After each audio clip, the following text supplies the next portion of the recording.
Hello and welcome, I am Hostile Hybrid, otherwise known as Say Say, and today we are going to be reviewing the plush TOTS Good Guy doll.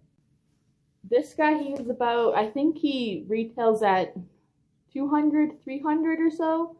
I think he's known as more of the economy doll out of TOTS one-to-one replica scale dolls. I will say firsthand that was someone who has only ever just owned this one. I've seen stuff about the higher end ones, the ones with the posable foam body and everything. I don't own any of them myself. This guy is the first one that I've owned from the entire line, just because I simply wanted one that's like kind of ragdoll and plush to bring out on adventures and stuff like that, and just because I think the ragdoll is such a cool fucking thing. But, like, I wouldn't say don't let my personal opinion drive you away which one you want. This is just my personal preference. All of them, I think, are really good. And he does not come with a box, like the higher end one does, like the $500 ones. He comes in a bag, a clear plastic bag to keep him protected, and he had his feet folded up to his chest like this. I'll put a photo right here of how mine looked when I first got him. It's absolutely stunning. He genuinely does look like he came right out of the movies, which I think is just incredible. Especially on the feet, his shoes. These are, I believe, are vinyl, so the same kind of material as the hands and the head sculpt. But as you can see, it actually has the little details on the soles. They're not like, painted on, they're actually part of the sculpt, which is so cool. Now his clothes are also very well done. It's a printed on fabric, so I think it's like a nylon based material. It's not like the corduroy that the $500 dolls and the other ones have. Same thing with the sweater, it's the same similar material, like a nylon. But it does have incredibly good detail on it. I will say, as well as a couple others I think I've seen, have said the sleeves are a little bit short, which I do have mine pulled down. But they do ride up a little bit, like this, so you can kind of see the inner cotton plush body. The straps were also a little bit long in the back when you first get them. So his overalls do ride up quite a bit, up to his chin. I personally trimmed mine, but that was just my personal preference. Either way, he is incredible. And he's also really soft. He's like firm, but not like overly firm. He's just kind of perfect.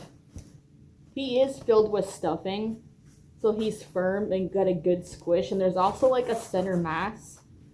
I think it's similar to how the main setup they have for the $500 dolls and the other ones that are posable. I believe it's like a main tube based, like a PVC tubing that would have like the arms and stuff attached. I think they did that in there just to help so he has a center weight and can sit up. Now he really is a ragdoll, which is so cool because he really does just flop around. You can create the iconic scenes kind of where he's just kind of held like that with Aunt Maggie in some of the scenes when she carried him, which I think is awesome. But he is packed in a box like the other ones are, like a basic shipper box. But he does not come with the iconic yellow box, unfortunately, which is okay. I mean, it's not like you can't go out and get one if you really wanted to. But if you're someone who's out, looking for a good guy replica, but don't, want to spend a huge amount or on more of a budget and want something that is pretty dang close to the movies, I'd say this guy is definitely worth your money.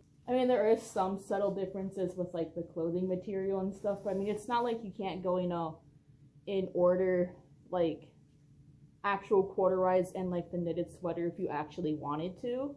And I've seen some people do that. These dolls are very easy to customize. Like I say, if you wanted to change the wig and the clothes, you can easily do that. There's plenty of talented artists and sellers that have that sort of stuff available. You can do it yourself. And there's also artists that have services available for that, which is super cool. So you can either just keep him how he is, or you can also, add a little more to him. Either way, I think he is incredible and a perfect addition to any horror collector, especially in the Chucky series. He is just so freaking cool. And he has this kind of cool, like, following effect I've noticed on camera. If you kind of turn him like this, his eyes have this cool effect, which I think is because of the fact that the eyes are like three-dimensional. They're just part of the face's base mold. His hair is on the thinner side, as this is just a base wig.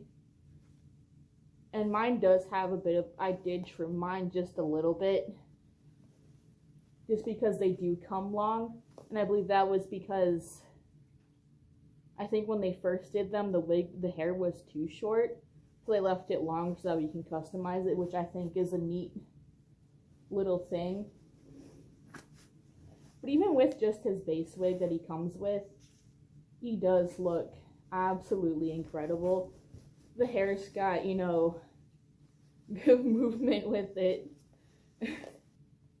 Anyways, I think he is a great addition. Definitely recommend him to anyone who would want something like this. He's definitely worth the price that he's at. He's quite strong. He's just so freaking cool. Anyways, thank you for watching. Hope you enjoyed more so of just me rambling on about this guy, because he is so cool. Anyways, I hope you see you in the next one. Until now, stay safe, signing off.